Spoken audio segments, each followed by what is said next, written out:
Well, good morning to you. Really good to see you. It's almost 7 o'clock here on the East Coast. I'm Anne-Marie Green, and we're starting with the fight against the coronavirus. We actually have some good news.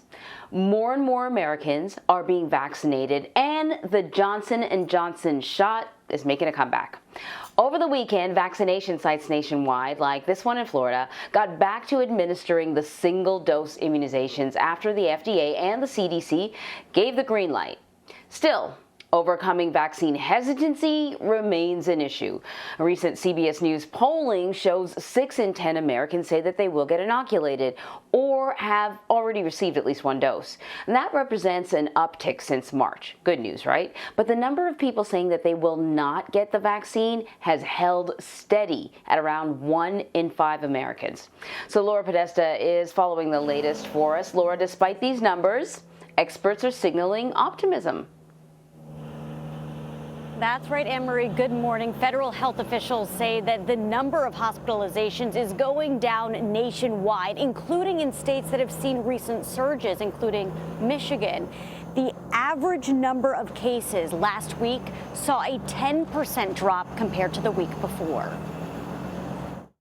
Johnson & Johnson's coronavirus vaccine is back in circulation following a 9-day pause. Millions of doses were placed on hold after a handful of women developed a rare and dangerous type of blood clot. Statistically, it's still such a low percentage of people. For some Americans, like Victoria Wintersberger, the J&J jab is the best option. I have 3 kids and I'm busy, and I thought that would be more efficient and one less poke in my arm. But others will be taking the 2-dose Moderna or Pfizer vaccines. I was signed up for the Johnson & Johnson, and then when everything hit about the blood clot, I have a history of blood clots from medication. More than 42% of the population has gotten at least 1 dose, and 28% are fully vaccinated. There are people who are clearly vaccine hesitant. Former FDA Commissioner Dr. Scott Gottlieb says it's important to find new ways to reach skeptics. We can reach with better education and getting the vaccines into hands of people that they trust, like their local physicians. One group health officials worry about reaching is younger people.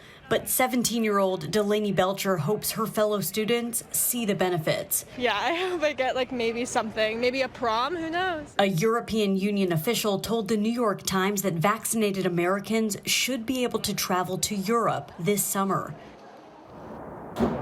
But the president of the European Commission did not give the paper a timeline as far as when Americans can travel, Anne-Marie. All right, Laura, well, before we let you go, let's just turn back to the new CBS News polling on vaccines.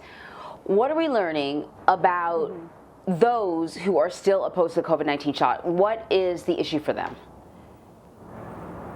So as far as those who are hesitant, who haven't gotten a shot yet, CBS News asked, why are you hesitant? So if we pull up, you can see what this says here. 53% believe the vaccine isn't tested thoroughly enough. 40% are worried about side effects. 36% are deterred by news of the blood clots, and 35% say they do not trust the government. So people did have the option to choose more than one of these responses. In another poll, this one of Republicans, 51% say they have gotten a shot already, 19% said they might, and 30% said they will not. Anne-Marie.